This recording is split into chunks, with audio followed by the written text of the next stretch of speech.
Nangyari sa inyo, ba't pa ikag-ikag din? Ano po, pag-akit ko po ng kanan sa isang step ng hagdanan, tumulog po yung isa. Lumagotok. Opo. Okay. Maraming tunog ako narinig, tapos pag-apak ko, hindi ko na siya may apak, hindi ko na diretso. Ako po yung Napilitin. pinapagan yun na sabi niya sa asawa ko, diretso mo sa sopa noong Ay, nung panahon pa? December. Ba't di kayo nagpunta rito? Ano pong schedule, 2 beses po ako nagpa-schedule, hindi po. Tumawag na pala kayo sa akin ako nakausap nyo. Kasi nga, para dun pa lang, ngayon, katulad yan, April na ngayon. Pero, ito po yung Gumastos pa kayo ng MRI. Opo. Kaya ko na to, sayang yung pera nyo sa MRI. X-ray pa. Doble-doble pa. Hindi nga po nawala. Tapos, ayun. Hindi naman po talaga mawawala to kasi ito lang yung chance natin makita kung anong problema, pero hindi kayo i-a-adjust doon. Kung diniretso nyo na sa akin, nakausap nyo na ako, tinadyakan ko kayo, tapos na. Nung tumawag po kami, nasa ano po kami Quiapo, ay ubos na raw po yung schedule. Diyan na rin po kami tumuloy. Nung bandang March po na yun. Okay. Ay, paano nga pa rin po ako ng... Ay, na mag-anak. Tapos hindi nyo na pa-adjust eh. Habang nilalakad yung pilit yun, na naka-imbalance yung tibial and femoral, magkakaroon ng overstress yung mga ligaments, so ACL, PCL, MCL, LCL. Magkakaroon ng, siyempre, naiinat siya. May mga napapatid na hibla.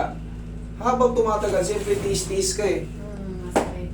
Pinipilit mong ilakad. Hanggang ngayon, ganito ka pa rin eh.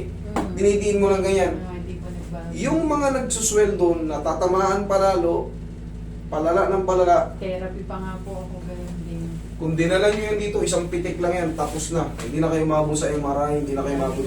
X-ray lang, Tapos okay na. nagkalagay din po ako ng fluid dito, sabi po ni Doktor. Nag-create na ng ano yan eh. Pero that's normal na kasi, hinayaan nyo eh. Tumawag na pala kayo sa akin, nakausap nyo na ako, pinapunta ko kayo, ayaw nyo. Nagpunta po ay na, ano po, inuman po sa oras. Tapos nung nasa kaya po naman po kami, papunta nga po sana kami dito, sumobra naman po yung pasyente. Kita po marami po, Hindi, kasi nga ma'am, hindi nyo sinunod yung ano eh. Hindi nyo sinunod yung binigay ko. ngayon po, di masakit pa rin siya. Parang sumasakit po siya dito. Alam nyo kung bakit? Kasi nga Tapos ganun kayo ng napupersa ganun yung oh. Yung napupersa yung isang Oh, tuhod. siyempre hindi nyo tumagana, katagalan. December nangyari, January, February, March, April. 4 na buwan na kayong gaganon-ganon. Siyempre yung Sakit nga po. kasunod na joint, magdudusa. Okay, ikaw ang Pati patihaya. yung tuhod ko, parang tumutunog na. Double check na rin natin yan. Sige, ikaw kayong patihaya. Anong galing po bang medyas ka? Bakit kinakayaan nyo pong masaktan kayo? Pinatagal nyo pa. Imposibleng wala kayong time ng 4 na buwan na yun. Hindi. Akala nyo mawawala no kasi nagpa-hospital na kayo. Akala nyo lang yun. Hindi nga po. Hindi po nasipsipan kayo ng ano, yung... Fluid at saka- Pero yung pinagsimulan nito, yung tumunog ng paghakbang nyo eh. Na-twisted yun. Tumunog nga po. Ang dami Tama mo po kaya tulog. nakalutang mo. Sayang. Isang pitik lang to. Naggasos-gasos pa kayo. Pero master, hindi masakit. Palambutin ko muna. Tapos sa hapon ko, lagi po siyang parang pagod na. Yung parang nalimitig na siya. Tingnan nyo muna kasi yung lakad nyo. Paano hindi mapapagod. Yung lakad nyo pag ano no. Nga po. Hindi yung ganun. Ang lakad nyo, may iniiwasan kayong diin. Siyempre magre-reklamo yung mga muscle natin kasi nga yung diin nyo, alanganin. Hindi katulad doon. Yun nga po. Naiyak na nga po ako dun sa sobrang... May time pa nga po na hindi ako nakalakad talaga. Nung una-una na yun. Tingnan nyo yung muscle nyo ngayon kung nagdusa. Oh, wala na pala oh. Paano hindi mga ngawit? Stress na yung muscle. Wala na oh. Naubos na. Naubos na dito. Ang lalim oh. Oh. Ito, matigas. Ito, wala. Wala ka matakot. Tapos, Andito na. tunay po bang tumaba ako dun sa steroid? Nakakataba po talaga ang steroids. Pag nag-take kayo ng steroids, kailangan nyo, nagwo-workout kayo. Yun nga. Para mabilis Kaya lumaki. Sabi nga ng doktor ko, ano daw, Arcoc siya, lakas, hindi na wala ang sakit. Arcoxia, yan po yung gamot ng mga player. High-grade pain reliever yan, Arcoxia. Pero hindi ako wala akong nire-resetang ganyan. Ha? Hindi po sumakit, hindi po na wala ang sakit. High grade na yan ha. Isipin mo.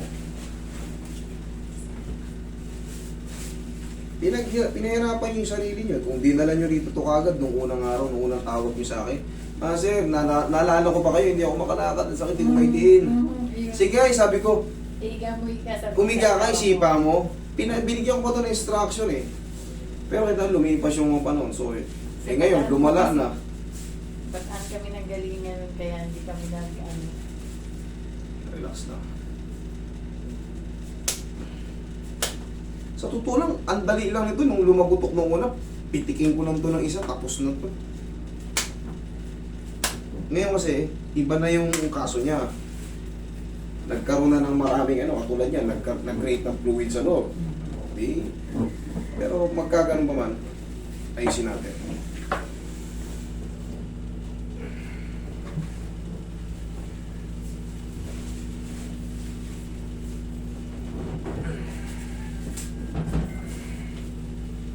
Pagilid. Balikan natin yan. Pinapagod nyo na yung sarili nyo kalalakad eh. Ng alanganin. Relax na.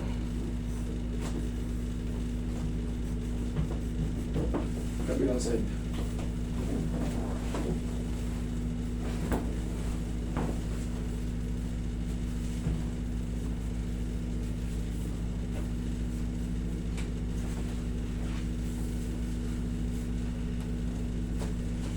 Kita pa.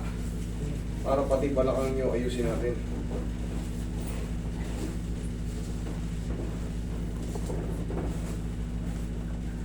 Hindi ba yan?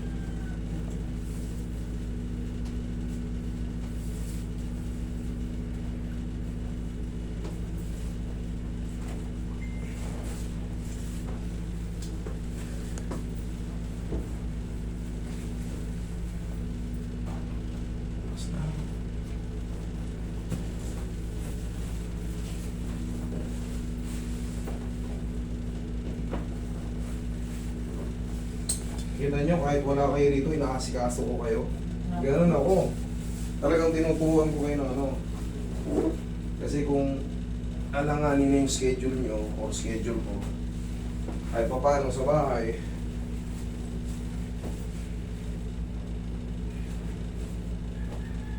okay, massage mo si madam. Diyan ka naman ha.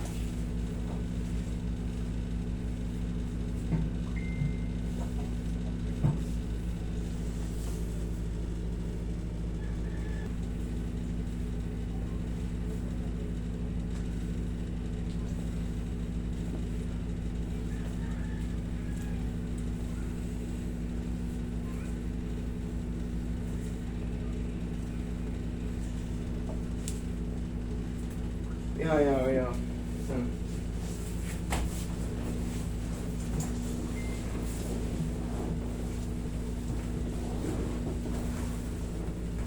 Taas mo dito. Sige po, taas mo.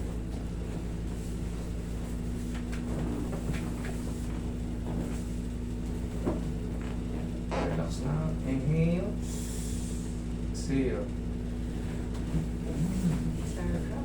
Dami. Punta pa lang muna.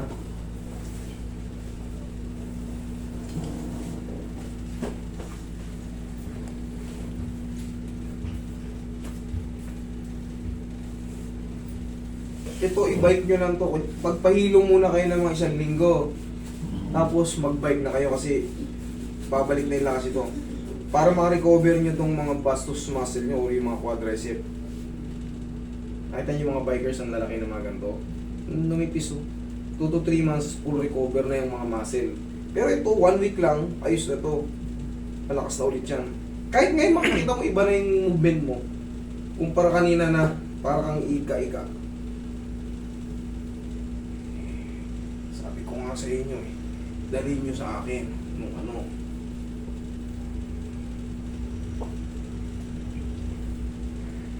sumugat pa tuloy ito kung di nyo pala ako kailangan. Ngayon dito rin kayo babagsak. Hindi umubos din kayo ng kulang-kulang 30. Diyos mio, Marimar. Ito, isang pitik lang to eh. Oh, testing. Pag meron pa, higa ko ulit. Testing.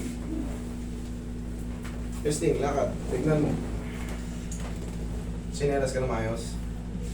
Parang okay. Naitukod mo na mag-isa eh. Bakit kailangan pa kasi... Ay, Diyos ko, Mio Marimar. Ay, Diyos ko. Oo. Parang okay na nga. Sabagay. Ano? Kaya mo na din. Isa po. Tingnan mo, Isang linggo, magsusubside na yan. Gaya nga nasabi ko, tapos balik kayo sa pagbabike. Kasi alam nyo kung bakit naging weak yan, yung kahit nakaganyan si mamo, makikita mo talaga, bagsak. Makikita mo talagang lumalim to, pero ito laki, Ito, lumubog. Okay? Naubos pa na talaga. Bakit? Bakit mauubos yan? Siyempre, hindi mo mawipwersa. Yung muscle, hindi magde-develop pag walang movement. Ngayon, yun ang, di ba, sinasalo niya palaging bigat. Siyempre, para kang nag-gym. Parang nararamdaman ko, parang kumakalong na itong isang... Ay, higa ka. Pitikin ko na rin, sayang. Nandito ka na, higa ka. Hindi, kasi nandyan na lahat yung bigat, yung puwersa. Eh, siyempre, may kalakihin din kayo. Saka lumaki talaga ako din sa ano na yun. Steroids, nakakataba po yun. Pag hindi kayo marunong gumamit ng steroids, kailangan kasi yun sinasabayan ng papawis para mabilis mag... Pero yung bike ko na yun, pwede po yung pedal lang na Yung nakauso ngayon. stationary? Oo, okay. Sarap. Thank you. Isang shot tapos ang ano. Hindi pala ako kailangan, tumawag pa kayo. Dito rin pala bagsak. Pinahirapan niyo pa sarili niyo eh. Ito nga, mas malala na kaya, yung pa kayang bago pa. Paano na lang yung nung bago pa? Diyos me. Yan, charge to experience. Dami na nga po namin yan. Yung asawa ko mapilit talagang pumunta dito. And gusto niya kayong makita, hindi naman lang siya sa kasama.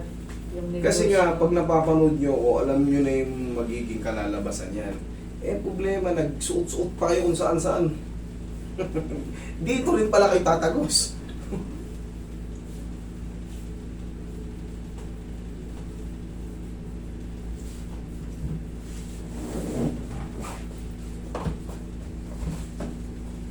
Last na to, ako lalabanan na. Para sure na.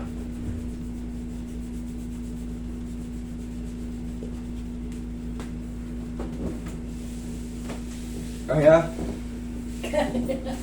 Sige. Larga. Kala nyo. Mas banayad na. Tsaka nadiin nyo na kanina ng ganun mag-isa eh. Hindi ko nga kumain ang ito. Hirap talaga ako ilang buwan. Sige. Thank you. Okay. God